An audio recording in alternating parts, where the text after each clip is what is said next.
On 7 tonight, you can watch The Front Bar and Unfiltered. Must watch. Good stuff. Thank you, Steve. Well, it's a devastating disorder that strikes mums without warning. But what if doctors could predict postpartum depression before it happens? A Queensland scientist believes she's done just that. With a world-first test, she hopes could even prevent it. By the time mothers learn they have it, it's often too late to do much about it. Like a ton of bricks that fell on me. I just didn't know where to go. Postpartum depression, the thief of joy bursting the newborn baby bubble. If a test could tell you before having a child, would you take it? When can I take it? I'm a very data-driven person, and having as much knowledge available to me is power. The partners themselves who come to me and say, even if my partner or my wife doesn't want to know, I want to know because I want to be able to be there for her. Dr. Clarissa Yates is a scientist and a mother who went through this twice and wanted to know why. I was trying to understand the relationship between the brain and the blood. By analysing blood samples from pregnant women at the Mater Hospital, she identified a panel of 12 proteins that predict postpartum depression with 94% accuracy. Now work is underway to turn those findings into a mainstream routine blood test so women will know if they're at risk from as early as 6 months pregnant. If these mums are flagged early in their pregnancy, they may not go on to develop postpartum depression. A lot of the interventions you can do is really quite simple. The research has been funded by investors and the Queensland government. The test could be available as early as next year. For women pregnant now, further trials are underway. To find out more, the details are on our Facebook page. Amanda Abate, 7 News. A Brisbane man with sky-high hopes. Can he climb Mount Everest in world record time?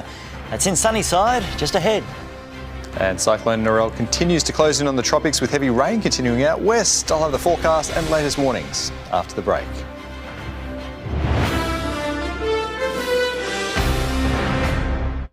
Getting extra help with schoolwork for a fraction of the price. The Super Tutor Revolution, changing how kids learn. Any tutoring will be a huge benefit, not only to the students, but also the parents. How online tutoring can save parents thousands, but do the results stack up?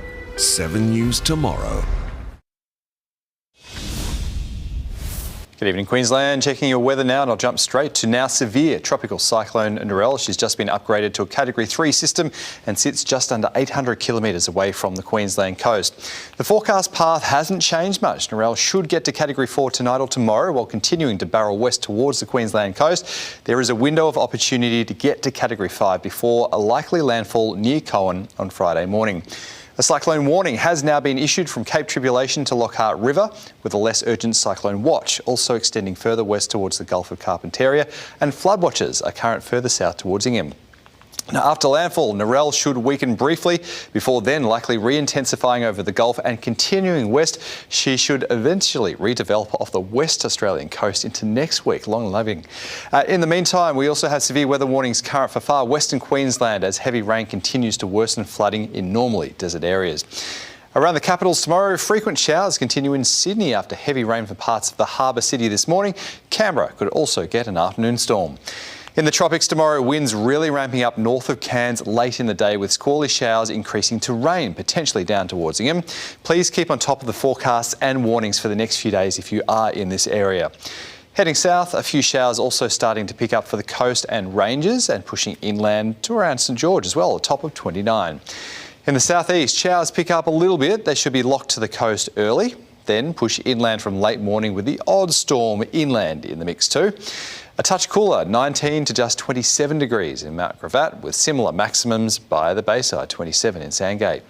Boaties, light winds on Moreton Bay, easterlies below 10 knots, and that will keep seas under a metre.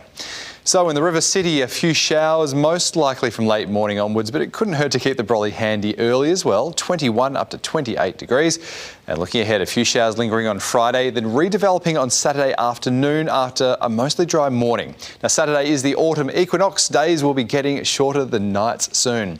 In Ipswich, a couple of showers on Friday with the chance of an afternoon storm on Saturday, 29 degrees. Gold Coasters, no completely dry days for the next week. Saturday, Sunday and Monday are looking wettest west with plenty of showers.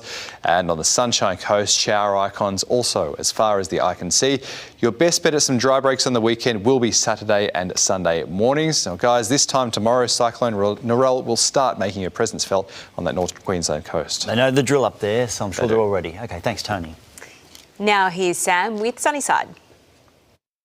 Tonight on Sunnyside, the Brisbane man attempting to break the world record time for climbing Mount Everest and saving lives along the way. He's a man with an extraordinary mission. Next week, Oliver Foran will fly out to begin the fastest climb of Mount Everest from sea level in history.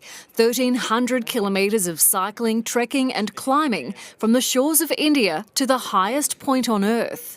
On the way through, we'll climb Merah Peak, which is a 6,500 metre peak. It's been done twice before, but Oliver wants to do it in under 60 days. The 6-month training regime is to get his body used to less oxygen. I would be doing the same exercises like lunges or on the echo bike, but I would be doing it while holding my breath. The 27-year-old is raising money for U-Turn and their UConnect gyms. I just think these gyms would have been something that I would have wanted when I was going through my struggles. You can keep up with Oliver's progress on the Climbing for Young Minds website's live tracker. You'll be actually able to follow me from about 2 metres above my head on a 3D map, the whole expedition. With him every gruelling step of the way.